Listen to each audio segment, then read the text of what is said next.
नमस्कार।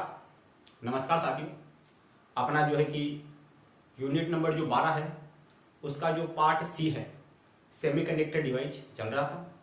आज का अपना उसका कौन सा क्लास है? 8वां क्लास है। आज की क्लास में अपन जो है कि अपने पास में जो सेमीकंडक्टर डिवाइस यूनिट नंबर 12 का जो पार्ट सी है उसको क्या करेंगे, कंप्लीट करेंगे। तो आज की क्लास का जो अपने पास में पहला जो क्वेश्चन है उसमें अपने को दिया गया है कि अपने पास में एक ठोस आपतित प्रकाश को परावर्तित करता है एवं इसकी विद्युत चालकता ताप के साथ घटती है, तो ठोस में बंधन होगा। ठोस में कौन सा बंधन होगा? तो अपने पास में ठोस है, आपतित प्रकाश को क्या कर रहा है, रिफ्लेक्ट कर रहा है, परावर्तित कर रहा है, तो इसकी विद्युत चालकता ताप के साथ घटती है। तो जो अपने पास में ठोस में जो बंध होगा वो अपने पास में होगा धात्विक बंध। कौन सा बंध होगा? धात्विक बंध होगा। जो ऑप्शन नंबर सी है वो अपना इसके लिए करेक्ट होगा। आगे अपने पास में है एग्जाम्पल नंबर 2। इसमें दिया गया है कि एक अर्धचालक में इलेक्ट्रॉनों की सांद्रता अपने पास में है 8×10⁴ प्रति सेंटीमीटर क्यूब तथा होलों की सांद्रता 5×10⁻12 प्रति सेंटीमीटर क्यूब है। तो अपने पास में वो अर्धचालक कौन सा है? सही है। तो अपने पास में ज्यादा संख्या किसकी है? इलेक्ट्रॉनों की संख्या अपने पास में 10⁻14, होलों की सांद्रता अपने पास में है 10⁻12, यानी इलेक्ट्रॉनों की सांद्रता अपने पास में ज्यादा है। जिसकी सांद्रता ज्यादा होगी, इलेक्ट्रॉन अपने पास में है नेगेटिव चार्ज, तो अपने पास में जो एन प्रकार होगा, एन प्रकार का अर्धचालक होगा। सही है। तो अपने पास में अर्धचालक क्या है? अर्धचालक अपने पास में है एन प्रकार। सही है। एक अर्धचालक में इलेक्ट्रॉनों की संख्या ज्यादा है, यानी कि उसमें ऋणावेश ज्यादा है, तो अपने पास में वो एन प्रकार का अर्धचालक हो गया। कौन सा हो गया? एन प्रकार का। ऑप्शन नंबर 2 हो गया। सही है। दोनों से ज्यादा कौन सा है? दोनों से ज्यादा है इलेक्ट्रॉनों की संख्या, यानी कि नेगेटिव चार्ज ज्यादा है, तो ये हो गया एन प्रकार का अर्धचालक। ऑप्शन नंबर बी अपना सी हो गया। सही है। आगे अपने पास में है एग्जांपल नंबर 3। पी प्रकार के अर्धचालक में बहुसंख्या आवेश क्या होते हैं? पी अपने पास में क्या है? पी अपने पास में है पॉजिटिव। पॉजिटिव अपने पास में क्या होते हैं? होल। तो पी प्रकार के अर्धचालक में बहुसंख्या आवेश वाहक क्या होते हैं? ये अपने पास में होते हैं होल। पी प्रकार के अर्धचालकों में बहुसंख्या आवेश वाहक अपने पास में होते हैं होल। जो ऑप्शन नंबर 3 है वो अपना इसके लिए करेक्ट हो जाएगा। सही है। आगे अपने पास में है एग्जाम्पल नंबर 4। इसमें अपने को दिया गया है कि जब अर्धचालक को गर्म करते हैं, कोई अपने पास में अर्धचालक है, सेमीकंडक्टर है, उसको अपन क्या करते हैं, थोड़ा सा गर्म करते हैं, तो प्रतिरोध का मान क्या होता है? वो अपने पास में कम होता है। अर्धचालकों को गर्म करने पर प्रतिरोध, रेजिस्टेंस का मान अपने पास में क्या होता है? घटता है। ऑप्शन नंबर 1 सी हो जाएगा। सही है। इस प्रकार अपन क्या कर सकते हैं, यह जो अपने पास में चारों क्वेश्चन है इनको अपन क्या कर सकते हैं, सोल्व कर सकते हैं। तो आप इन चारों को क्या करो, अपनी कॉपी में नोट करो। आगे अपने पास में है एग्जाम्पल नंबर 5। इसमें अपने को दिया गया है कि एन टाइप तथा पी टाइप का सिलिकॉन शुद्ध सिलिकॉन को क्रम से निम्न के साथ अपमिश्रित कर प्राप्त किया जा सकता है। सही है। ये अपने पास में एन टाइप की बात कर रहा है और एक पी टाइप की बात कर रहा है। एन टाइप तथा पी टाइप का सिलिकॉन शुद्ध सिलिकॉन को क्रम से निम्न के साथ अपमिश्रित करके प्राप्त किया जा सकता है। तो जो एन टाइप है वो अपने पास में क्या है? एन टाइप में अपने पास में होती है पंचसंयोज्य शुद्धि, और पी टाइप में अपने पास में क्या होती है? त्रिसंयोज्य शुद्धि। तो पंचसंयोज्य शुद्धि अपने पास में कौन सी है? फास्फोरस अपने पास में है पंचसंयोज्य शुद्धि, और अपने पास में इंडियम क्या है? त्रिसंयोज्य शुद्धि है। तो अपने पास में फास्फोरस तथा इंडियम को अपमिश्रित करके क्या कर सकते हैं अपन? सिलिकॉन और शुद्ध सिलिकॉन प्राप्त कर सकते हैं। सही है। कौन सा ऑप्शन होगा? ऑप्शन नंबर 3 होगा, फास्फोरस और इंडियम। आगे अपने पास में है एग्जाम्पल नंबर 6। जर्मेनियम तथा सिलिकॉन में बैंड गैप कितना होता है? तो जर्मेनियम के लिए 0.7, सिलिकॉन के लिए 1.1 इलेक्ट्रोवोल्टिंग होता है। तो जर्मेनियम के लिए 0.7, सिलिकॉन के लिए 1.1। ऑप्शन नंबर 1 सी हो गया। सही है। आगे अपने पास में है एग्जाम्पल नंबर 7। इसमें दिया गया है कि अर्धचालक में यानी सेमीकंडक्टर में अपने पास में क्या होता है? किसी भी ताप पर कोई मुक्त इलेक्ट्रॉन नहीं होते हैं। चालकों की तुलना में मुक्त इलेक्ट्रॉन अधिक होते हैं। 0 डिग्री केल्विन पर मुक्त इलेक्ट्रॉन बिल्कुल नहीं होते हैं। उपरोक्त में से कोई नहीं। तो अर्धचालक सेमीकंडक्टर में अपने पास में 0 डिग्री केल्विन पर मुक्त इलेक्ट्रॉन नहीं पाए जाते हैं। सही है। तो अर्धचालक सेमीकंडक्टर में अपने पास में 0 डिग्री केल्विन पर मुक्त इलेक्ट्रॉन नहीं पाए जाते हैं। फ्री इलेक्ट्रॉन होते हैं वो अपने पास में नहीं पाए जाते हैं। ऑप्शन नंबर 3 सी हो जाएगा। सही है। आगे अपने पास में है एग्जाम्पल नंबर 8। किसी धातु एवं अर्धचालक में तापक्रम के साथ प्रतिरोध में परिवर्तन भिन्न होते हैं, इसका कारण क्या है? किसी धातु में अर्धचालक में तापक्रम के साथ प्रतिरोध में परिवर्तन भिन्न होता है, क्योंकि तापक्रम के साथ में क्या होता है? आवेश वाहकों की संख्या में परिवर्तन होता है। तापक्रम के साथ आवेश वाहकों की संख्या में परिवर्तन होता है, इसीलिए प्रतिरोध का मान क्या होता है, भिन्न भिन्न होता है। प्रतिरोध में जो परिवर्तन होता है, चेंज इन रेजिस्टेंस, वो अपने पास में क्या होता है, डिफरेंट डिफरेंट होता है। तो ऑप्शन नंबर अपना 3 है वो करेक्ट मिलेगा। सही है। ये सारे के सारे थ्योरेटिकल क्वेश्चन है, थ्योरी क्लास आपने ढंग से पढ़ रखी है, तो ये क्वेश्चन फटाफट क्या कर हो जाएगी अपने पास में, देखते टिक मार देंगे, सोल्व हो जाएगी। सही है। तो इन चारों का आप क्या करो, अपनी कॉपी में नोट करो, फिर अपने पास में जो अभी की प्रॉब्लम्स है उनको लेकर अपन क्या करते हैं, डिस्कस करते हैं। आगे अपने पास में है एग्जाम्पल नंबर 9। इसमें अपने को दिया गया है कि अग्रसित वाइज वाला डायोड कौन सा है। अदरवाइज वाला अपने पास में डायोड कौन सा है। अदरवाइज में अपने पास में क्या होगा, धनात्मक से ऋणात्मक होगा। सही है। अदरवाइज अपने पास में होगा धनात्मक से ऋणात्मक, या अपने पास में होगा 3 से प्लस के 3 से माइनस का 3। अदरवाइज में अपने पास में जो डायोड होगा वो अपने पास में होगा धनात्मक से ऋणात्मक की तरफ, तो प्लस 3 से किधर होगा, -3 की तरफ होगा। सही है। आगे अपने पास में है पीएन संधि डायोड में अगर अभिनति तथा उत्क्रम वाइज व्यवस्था में प्रतिरोधों का लगभग अनुपात क्या होगा। सही है। पीएन संधि डायोड की हम बात करें, पीएन संधि डायोड में अपने पास में एक है अगर अभिनति और एक है पश्चिम अभिनति व्यवस्था में प्रतिरोधों का लगभग अनुपात कितना होगा। तो अपने पास में अगर अभिनति में क्या होता है, अगर अभिनति में अपने पास में जो प्रतिरोध होता है, प्रतिरोध का मान अपने पास में होता है 10 ओम। अगर अभिनति में पश्चिम अभिनति की बात करें, पश्चिम अभिनति इसमें अपने पास प्रतिरोध होता है 100 किलो ओम। अगर अभिनति के लिए प्रतिरोध का मान 10 ओम, पश्चिम अभिनति के लिए प्रतिरोध का मान होता है 100 ओम, 100 किलो ओम। इधर देखना अपने पास में ये 10 ओम, ये 100 किलो ओम। इसको क्या लिख सकते हैं, इसको अपन लिख सकते हैं 100 किलो का मतलब 10 की घात 3 ये ओम। इनका रेशियो पूछे, इन दोनों का अनुपात कितना होगा, ये अपने पास में होगा 10 ओम अनुपात, ये कितना हो गया 10 की घात 5 ओम बराबर 1 0 से 1 0 कटेगा, कितना बचेगा अपने पास में 1/10 की घात 4 ओम। ओम से ओम कटेगा 1/10 की घात 4, यानी कि 1 अनुपात 10 की घात 4, 1 अनुपात 10 की घात 4। कौन सी ऑप्शन में है, 1 अनुपात 10 की घात 4, ये अपने पास में है चौथे ऑप्शन में, चौथा ऑप्शन करेक्ट हो जाएगा। सही है। अगर अभिनति में अपने पास में प्रतिरोध का मान होता है 10 ओम, पश्चिम अभिनति में प्रतिरोध का मान होता है 100 किलो ओम। इन दोनों का रेशियो फाइंड कर लेंगे, रेशियो अपने पास में होगा 1/10 की घात 4, 1/10 की घात 4। ऑप्शन नंबर 4 सी हो जाएगा। सही है। आगे अपने पास में है एग्जाम्पल नंबर 10। इसमें दिया गया है कि पीएन जंक्शन पर बनी अवक्षय परत में होते हैं। पीएन जंक्शन अपने पास में होता है, पीएन जंक्शन में जो अवक्षय परत होती है ये अपने पास में है पीएन जंक्शन। इसमें अपने पास में अवक्षय परत है, इसमें अपने पास में क्या होता है ऋणावेश और धनावेश। इसमें अपने पास में स्थिर धनावेश और क्या होता है स्थिर ऋणावेश होता है। कौन से ऑप्शन में है, ये अपने पास में चौथे ऑप्शन में। अवक्षय परत में क्या होता है स्थिर धनावेश और क्या होता है स्थिर ऋणावेश होता है, तो यह अवक्षय परत में ऑप्शन नंबर 4 सी होगी। सही है।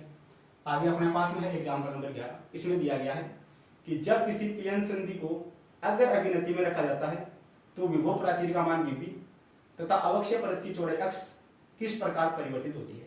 कोई पीएन संधि डायोड अपने पास में है, उसकी अगर अभिनति में रखा गया है तो विभव प्राचीर Vb का मान अगर अभिनति में अपने पास में विभव प्राचीर का मान क्या होगा, कम होगा, और इसकी जो अवक्षय परत की चौड़ाई होगी वो भी क्या होगी, कम होगी। सही है। अगर अभिनति में अपने पास में पीएन संधि डायोड के अवक्षय परत की चौड़ाई भी कम होगी और विभव प्राचीर भी कम होगा। कौन से ऑप्शन में है, ये अपने पास में है ऑप्शन नंबर 4 है, ऑप्शन नंबर 4 से होगा। सही है। ये अपने डायग्राम बना के थ्योरी क्लास में पढ़ रखा है इसको। अवक्षय परत में अपने पास में अगर अभिनति की बात कर रहे हैं तो अपने पास में विभव प्राचीर का मान भी कम होगा और इसके मध्य जो अवक्षय परत होगी उसकी चौड़ाई भी क्या होगी, कम होगी। सही है। तो ऑप्शन नंबर 4 से मिलेगा। ये सारे के सारे थ्योरी क्वेश्चन है। थ्योरी क्लास अगर आपने अच्छे से पढ़ रखी है तो इसको देखते क्या कर दोगे, टिक मार दोगे। सही है। तो इन चारों को क्या करो, अपनी कॉपी में नोट करो। आगे अपने पास में है एग्जाम्पल नंबर 13। इसमें अपने को दिया गया है कि यद्यपि कार्बन, सिलिकॉन तथा जर्मेनियम समान चालक संरचना के होते हैं एवं प्रत्येक में 4 संयोजी इलेक्ट्रॉन है, इनके बैंड संरचना में ऊर्जा अंतराल व्यक्त होते हैं। जो बैंड संरचना की ऊर्जा अंतराल है, एनर्जी गैप है, वो अपने को चेक करना है। सही है। तो देखना अपने पास में एनर्जी गैप सिलिकॉन की बात कर रहा है, जर्मेनियम की बात कर रहा है और कार्बन की बात कर रहा है। सही है। तो अपने पास में एनर्जी गैप ये सिलिकॉन के लिए अपने पास में कितना होता है, सिलिकॉन के लिए अपने पास में होता है 1.1। एनर्जी गैप ये अपने पास में जर्मेनियम के लिए होता है 0.7। और एनर्जी गैप कार्बन के लिए ये अपने पास में होता है लगभग 1.3 या 4 के आसपास। सही है। तो अपने पास में सिलिकॉन और जर्मेनियम में ज़्यादा कौन सा है? सिलिकॉन ज़्यादा है। कौन से में सिलिकॉन ज़्यादा? सिलिकॉन ज़्यादा अपने पास में ऑप्शन 2 और ऑप्शन 4 में। सही है, सिलिकॉन ज़्यादा है। और अपने पास में जर्मेनियम और कार्बन में, जर्मेनियम और कार्बन में कौन सा ज़्यादा है? कार्बन ज़्यादा है। तो ऑप्शन नंबर जो अपने पास में है वो सी हो जाएगा। सही है, सिलिकॉन और जर्मेनियम में सिलिकॉन ज़्यादा, जर्मेनियम और कार्बन में अपने पास में कार्बन ज़्यादा। तो ऑप्शन नंबर कौन सा सी हो जाएगा? ऑप्शन नंबर 2 सी हो जाएगा। सही है। आगे अपने पास में है एग्जाम्पल नंबर 14। इसमें दिया गया है कि एक प्रकाश उत्सर्जक डायोड, लाइट इमिटिंग डायोड के सिरों के मध्य विभवांतर दे रखा है। ये अपने पास में दे रखा है 2 वोल्ट एवं इसमें प्रवाहित धारा अपने पास में है 10 मिली एम्पीयर। जब डायोड का सीमांत प्रतिरोध R 6 वोल्टेज की बैटरी के साथ कार्यरत है तब प्रतिरोध R का मान कितना होगा? जो प्रतिरोध R है, रेजिस्टेंस R है, उसका मान अपने को ज्ञात करना है।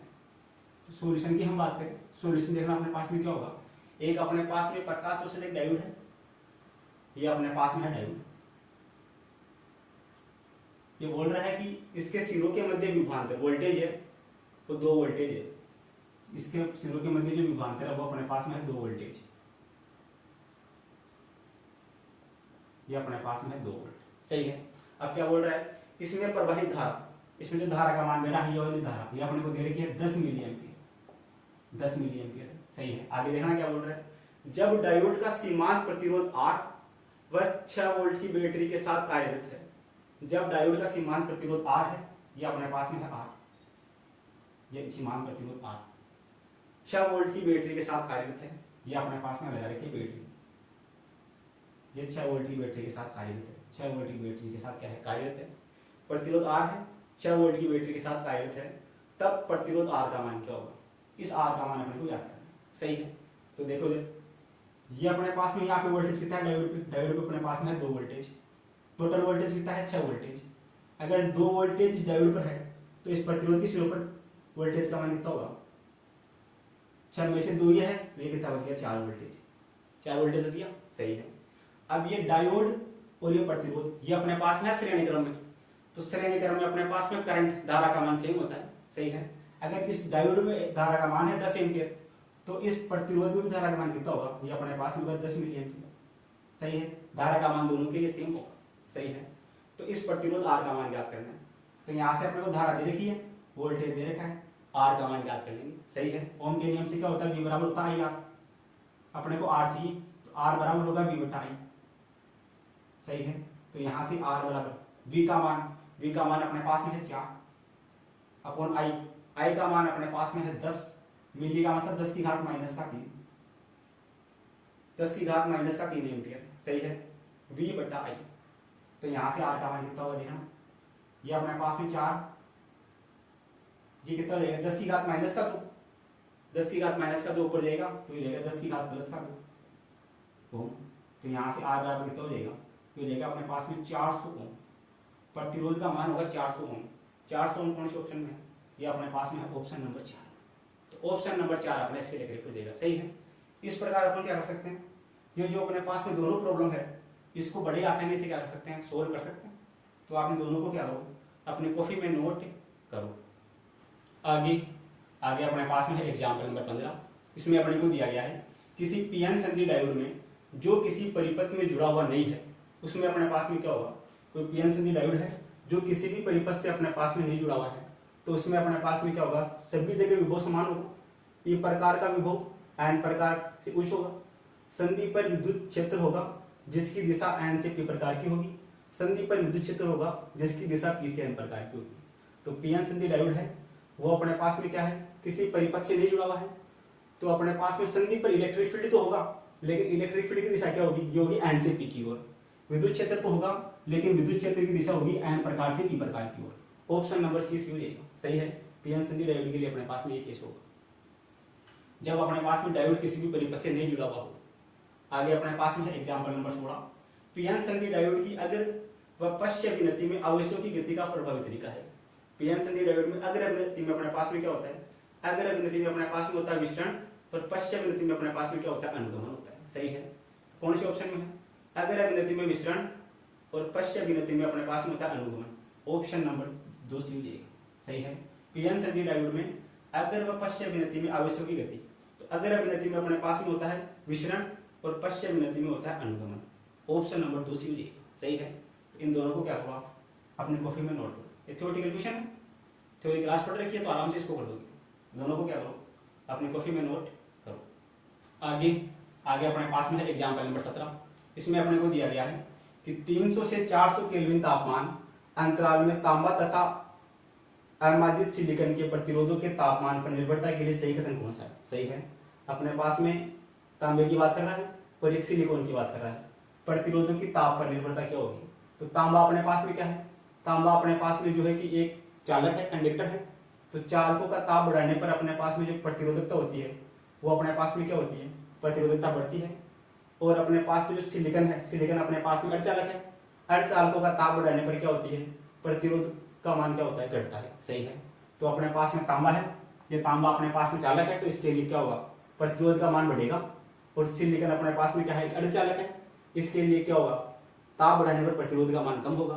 तो पहले में बढ़ेगा, दूसरे में कम होगा। कौन से ऑप्शन में, पहले में बढ़ेगा, दूसरे में कम होगा। ये अपने पास में ऑप्शन नंबर 2 सही है। तांबा अपने पास में क्या है, एक चालक है, तो चालकों का जैसे ताप बढ़ाएंगे तो प्रतिरोध कम हो जाएगा। सिलिकॉन अपने पास में क्या है, एक अर्धचालक है, अर्धचालकों का ताप बढ़ाते हैं तो अपने पास में प्रतिरोध का मान कम हो जाता है। तो ऑप्शन नंबर 2 सी हो जाएगा। सही है। आगे अपने पास में है एग्जाम्पल नंबर 18। इसमें अपने को दिया गया है कार्बन, सिलिकॉन एवं जर्मेनियम में संयोजी इलेक्ट्रॉनों की संख्या 4 है।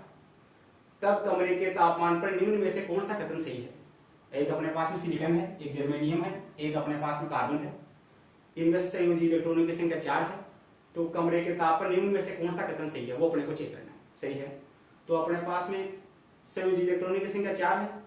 तो सिलिकॉन और जर्मेनियम में अपने पास में क्या है, चालक में मुक्त इलेक्ट्रॉनों की संख्या पर्याप्त है, जबकि कार्बन में क्या है, मुक्त इलेक्ट्रॉनों की संख्या न्यूनतम है। कौन से ऑप्शन में, ये अपने पास में ऑप्शन नंबर 4 में, क्योंकि कार्बन में संयोजी इलेक्ट्रॉन 4 ही होते हैं। तो कार्बन में क्या होगी, कमी होगी, और सिलिकॉन और जर्मेनियम में क्या होंगे, पर्याप्त होंगे। सही है, तो मुक्त इलेक्ट्रॉनों की संख्या सिलिकॉन और जर्मेनियम में पर्याप्त है, लेकिन मुक्त होने वाली इलेक्ट्रॉनों की संख्या कार्बन में न्यूनतम है। सही है, क्योंकि कार्बन में चारों की चारों क्या कर लेंगे, बॉन्ड बना लेंगे, तो मुक्त इलेक्ट्रॉन नहीं बचेगा। तो मुक्त इलेक्ट्रॉनों की संख्या न्यूनतम है, और अपने पास में सिलिकॉन और जर्मेनियम में मुक्त इलेक्ट्रॉनों की संख्या क्या है, पर्याप्त है। तो ऑप्शन नंबर 4 सी मिलेगा। सही है, तो आप इन दोनों को क्या करो, अपनी कॉपी में नोट करो। आगे अपने पास में है एग्जाम्पल नंबर 19। इसमें अपने को दिया गया है कि 500 केल्विन ताप पर शुद्ध सिलिकॉन में इलेक्ट्रॉनों की संख्या Nd तथा होलों की संख्या NH है। दोनों की सांद्रता अपने पास में 1.5 × 10⁻16 मीटर माइनस का क्यूब है। तो इंडियम द्वारा मार्जित करने पर नंबर ऑफ होल्स मतलब होलों की संख्या का मान बढ़कर 4.5 × 10⁻22 हो जाता है। तो मार्जित अर्धचालक अपने को चेक करना है। सही है, अशुद्धि किसकी मिला रहे हैं, इंडियम को मिला रहे हैं। इंडियम अपने पास में क्या है, ये अपने पास में है एक 30 संयोजी शुद्धि। 30 संयोजी शुद्धि है, तो अपने पास में किस प्रकार का अपने पास में होगा, ये अपने पास में 30 संयोजी के लिए पी प्रकार का अर्धचालक होगा। सही है, इंडियम अपने पास में 30 संयोजी, 30 संयोजी के लिए अपने पास में पी प्रकार के अर्धचालक इसमें क्या करेंगे, मिलावट करेंगे। सही है, तो पी प्रकार का कौन से में, पी प्रकार का अपने पास में है ऑप्शन नंबर बी में, ऑप्शन नंबर डी में। सही है, तो अपने पास में जो अर्धचालक होगा वो पी प्रकार का होगा। सही है, एक बात तो अपने पास में आ गई, क्योंकि इंडियम क्या है, 30 संयोजी है, 30 संयोजी में अपने पास में क्या होता है, पी प्रकार का अर्धचालक होता है। सही है, इसके अलावा अपने को जो मार्जित अर्धचालक है वो अपने को ज्ञात करना है। सही है, क्वेश्चन में अपने को दे रखा है number of hole, number of hole अपने को दे रखा है 4.5 × 10⁻22 होलों की संख्या दे रखी।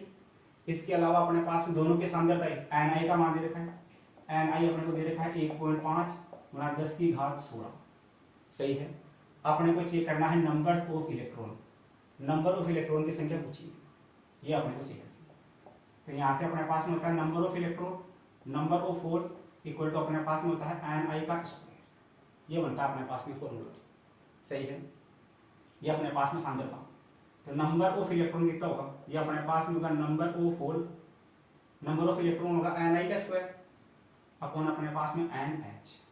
सही है, तो यहाँ से नंबर ऑफ इलेक्ट्रॉन बराबर Ni का मान ये अपने पास में 1.5 × 10⁻16 स्क्वायर दो वैल्यू दे इसको, 1.5 × 10⁻16 बटा number of hole, number of hole अपने पास में ये अपने पास में है 4.5 × 10⁻22 ये होगा अपने पास में। सही है, थोड़ा सा इसको और सोल्व करें तो देखना क्या होगा, इधर इस पॉइंट से ये पॉइंट है, सही है, ये 15 से कटेगा 3 बार, सही है, और ये नीचे आएगा 0, ये 3 से कटेगा 5 बार, ये होगा 5/10।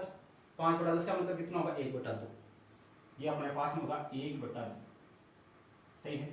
ये कटेगा 15 से 3 बार, 3, सही है। ये 0 नीचे आएगा 30, 15 दूना 30, नीचे आ गया 2, सही है। अब पावर की बात करते हैं, 16 दूना 32 पावर, और 22 ऊपर जाएगा, माइनस को जाएगा, तो 32 - 22 ये कितना होगा, ये अपने पास में होगा 10 की घात 32 - 22, 10 की घात 10 हो जाएगा, सही है। 16 दूना 32, 32 में से जाएगा 22 तो बचेगा 10, सही है। अब इसको थोड़ा सा और सोल्व कर लेते हैं, इसको अपन ऐसे लिख सकते हैं क्या, 10/2 गुना 10 की घात 9, ये लिख सकते हैं, सही है, मीटर -2। ये कटेगा इससे 2 से 5 बार, तो 5 गुना 10 की घात 9 मीटर माइनस का क्यूब।